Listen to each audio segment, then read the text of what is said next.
वैसे तो हर साल कई लोग कैंसर और एड्स जैसी जानलेवा बीमारियों के कारण मारे जाते हैं और कुछ लोग ऐसे भी हैं जो जीना ही नहीं चाहते। अगर हम सभी ने अपने जीवन काल में भयानक मौतों को देखा है तो उस काल को हम कोरोना काल कह सकते हैं। जब कोरोना अपने चरम पर था तो दुनिया भर से कई मौतों की खबरें आ रही थी।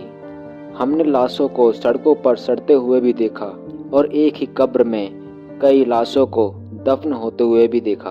पर अब वैक्सीन आ चुकी है और हालात भी सामान्य हो चुके हैं। पर आपको हम यह बता दें कि इंसानों ने कोरोना से पहले भी एक ऐसी ही महामारी को झेला है जिसने हजारों और करोड़ों लोगों की जान ले ली थी।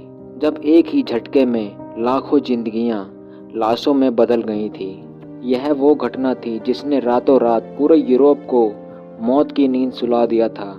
यूरोप के बाद अफ्रीका और एशिया में भी इस महामारी का असर देखने को मिला, जहां लाखों लोगों की जानें गईं। जब खाने को तरस रहे थे लोग। यह उस समय की बात है जब पूरा यूरोप भुखमरी से जूझ रहा था और यूरोप के कई देश भुखमरी का सामना कर रहे थे। जिस आधुनिक यूरोप को आज हम देखते हैं वह 13वीं सदी में आज के अफ्रीका महाद्वीप के जैसा था, जहां विकास भी कम हुआ था और वहां रोजगार के साधन भी बहुत कम थे। उस समय यूरोप के ज़्यादातर लोग कृषि पर निर्भर थे और लोग भी ज़्यादा साक्षर नहीं थे और इसीलिए वहां पर मेडिकल सुविधा भी इतनी नहीं हुआ करती थी। जब यूरोप में कोई प्राकृतिक आपदा आती थी तो लोग सबसे पहले ईश्वर को ही मानते थे, क्योंकि उसके सिवा उनके पास कोई चारा नहीं था।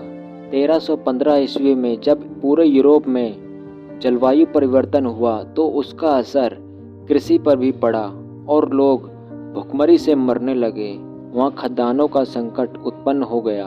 उस समय पूरे यूरोप में जनसंख्या पूरे दुनिया में सबसे ज़्यादा थी, इसलिए वहाँ पर खदानों का संकट होने से इसी वजह से लोग दूसरे महाद्वीपों पर जाने लगे। धीरे धीरे पूरे यूरोप में अनाज का संकट उत्पन्न हो गया और वहाँ सारे अनाज महंगे दामों पर बिकने लगे। इस भुखमरी के संकट से उभरने में पूरे यूरोप को 50 सालों से भी ज़्यादा का समय लगा। जहाज से फैला था प्लेग। साल 1347 अक्टूबर का महीना था, पर तारीख इतिहास में दर्ज नहीं है। पर वह दिन कभी ना भूल सकने वाला दिन था। लोग उस समय अपने रोज़मर्रा के कामों में लगे थे। एक बंदरगाह पर जहाज़ों के आने जाने का सिलसिला जारी था। कुछ लोग कुछ जहाज़ों के आने का इंतज़ार कर रहे थे और कुछ लोग जाने का इंतज़ार कर रहे थे। जैसे जैसे दिन चढ़ रहा था, बंदरगाह पर जहाज़ों के आने जाने का सिलसिला चरम पर था। इंतज़ार करने वाले खुशी से झूम उठे। सभी लोग जहाज़ के गेट पर टकटकी लगाए देख रहे थे कि कोई दरवाज़ा खोले और लोग उस दरवाजे से बाहर आएं। पर काफ़ी देर बीत जाने के बाद भी दरवाजे से कोई भी बाहर नहीं निकला और जहाज़ पर भी कोई हलचल नहीं हो रही थी। ऐसा लग रहा था कि जहाज़ पर सामान के सिवा और कोई है ही नहीं। जब जहाज़ पर कोई हलचल नहीं हुई तो कुछ लोगों ने जहाज़ पर चढ़ने की सोची। जैसे ही कुछ लोग जहाज़ पर चढ़े तो उन्होंने देखा कि पूरे जहाज़ पर लाशों का अंबार लगा हुआ है। ऐसा लग रहा था कि कोई भी जिंदा नहीं है। किसी को भी कुछ समझ नहीं आ रहा था। उसके बाद लाशों को उतारने का सिलसिला चालू हुआ। जो अपनों को पहचान गए थे उनके मुंह से चीख निकल रही थी। पीछे आ रहे कुछ जहाज़ों में कुछ लोग जिंदा थे जिनकी सांसें चल रही थी। उनमें से जिंदा लोगों को उतारकर चर्चों और राहत शिविरों में ले जाया गया, जहां उनका इलाज शुरू हुआ। लोगों के शरीर धीरे धीरे काले पड़ने लगे।